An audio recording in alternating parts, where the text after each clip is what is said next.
So I'm going to tell you about our new approach for the detection of phenols, and this is work carried out in the Department of Chemistry with my colleague Babu Mistry. Just to let you know about phenols, you probably have encountered them in many different ways. Wikipedia has 139, at least 139 different pages describing properties of specific phenols, and they are present everywhere in industry and in nature.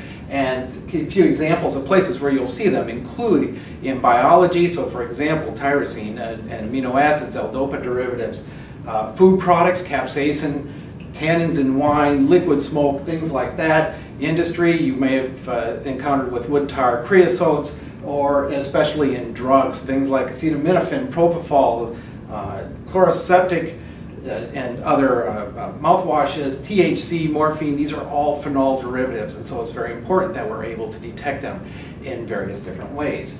Our approach for detecting them uses an old technology known as the Gibbs reaction to derivatize the phenols into these products known as indophenols. And the advantage of this approach is that we can detect the indophenols by mass spectrometry, and that's what's new in our work.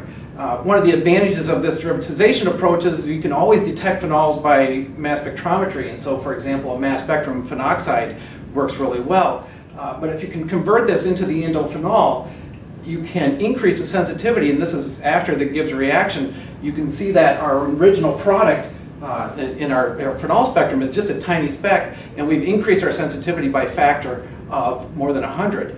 And so increased sensitivity by using this technique.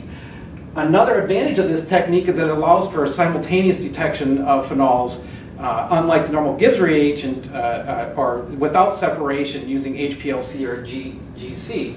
And so here's an example of something we have done using analysis of liquid smoke. Always like this one because this is the phenolic composition of hickory liquid smoke.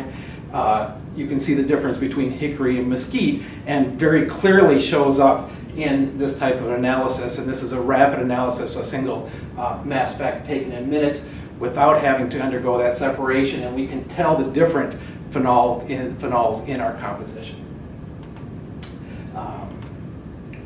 So that's where we stand with our work. We have the patent has been submitted on this project. It's funded by the NSF, but we're developing more applications, and what we're looking for is places where we can use this and detect your phenols. You can tell us the phenols, we'll make the kit, and then you can detect them.